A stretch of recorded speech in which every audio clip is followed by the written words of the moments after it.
What's up, everybody? Welcome back to What They Teach You in High School. Hey, today we are talking about the multiple roles of the United States president. You could say that the president wears a lot of different hats, kind of like this guy. Cool hat, man. Anyway, if you need to remember one thing about the roles of the president, you can't, because guess what? There's 5 things you gotta remember. Welcome back to What They Teach You in High School. Hey folks, we're back, and today we're looking at the 5 major responsibilities of the President of the United States. And first of all, I do want to acknowledge that my voice sounds a lot better because we had some technical difficulties in the last video. You can watch that here. So anyway, we're looking at the 5 major responsibilities of the President of the United States. So let's get into it. The first role of the President of the United States is that they function as the Chief of State. What's a chief of state? Well, before we had presidents and prime ministers, we had kings and queens, sultans, emperors, all that fun stuff from world history. And those people oftentimes went out and engaged as a representative of their nation, their country, their empire. We still have some of those people that exist. Ever heard of Britain before? They have a king, and that person represents the country. What's unique about the chief of state is they're supposed to be kind of above the politics. We don't really get that luxury with our president, but sometimes people claim that politics ends at our border, meaning that our presidents go out on behalf of our country beyond Republican and Democratic politics. Not sure if that plays out today. I'll let you be the judge.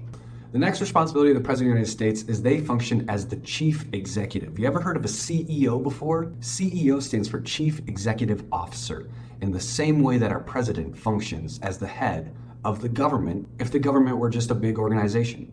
And here's your trivia for the day.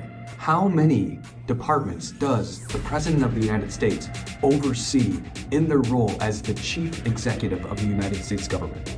Is it A, 15? Is it B, 14? Is it C, 9? Or is it D, 12? If you said A, 15, you are correct. Nice job. You're really crushing these. Did you notice it wasn't B this time? Our president functions as the chief executive of the country. Essentially, they oversee these 15 departments of government and make sure that they're all doing their work properly. Oftentimes, you'll hear presidents say in interviews, the buck stops with them. Final decision comes to the president, you know. I used to have a sign on my desk that said, the buck stops here.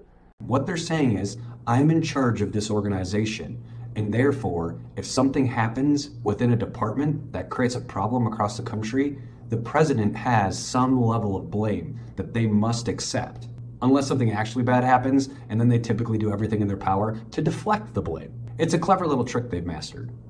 The next major responsibility of the president is they function as the chief diplomat.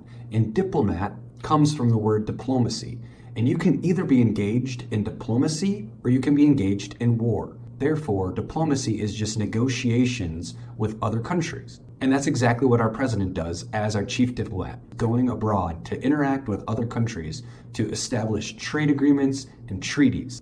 They also set foreign policy for the country. They're going out and either creating a warning or goodwill amongst other countries. And that kind of nicely leads us into the next role of the president. They function as the commander-in-chief. Back in the day, kings and queens, they had standing armies, and those armies would go out and take over land that the king or queen wanted. Now, theoretically, we don't go out and do that anymore in this country. But that fear was well felt by the founders of the country because after the American Revolution, we had Spain and France both knocking on our door, wondering if they could potentially sneak their foot in and take over our 13 original colonies. But the last thing the founding fathers wanted as well was for someone to become king or queen-like by having a standing army that fought and represented that person's interests. So we decided to make the president who's elected the head of that standing army. Makes sense. The final role that the president plays is chief of the party. One thing that's important to remember is that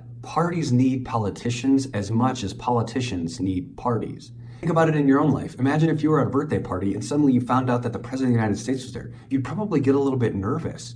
You'd be like, wow, somebody who's really cool and powerful is here at my party. And therefore you'd think it's a really cool party. And that's exactly how political parties think. If suddenly the president is from your party, you think, we've got somebody really cool and powerful in our party. And therefore you're gonna listen to that cool and powerful person. Because remember, they're also the commander-in-chief, so you don't wanna mess with them. And there you have it, folks. There's the quick and dirty summary of the president's 5 major roles as president of the United States. They are the chief of state. They are the chief executive. They are the chief diplomat. They are the commander-in-chief, and they are the chief or head of their political party. That's what I've got for you today. Thanks as always for tuning in to what they teach you in high school. Make sure you like, subscribe, hit that little bell button so you know I'm coming. As always, make sure you're sharing these with your family, with your friends. Most importantly, I double dog dare you to share this with your high school social studies teacher. I'm sure they'd love to learn or relearn what the 5 major responsibilities of the President of the United States are. Thanks again for watching What They Teach You in High School. We'll see you next time, kiddos. Peace.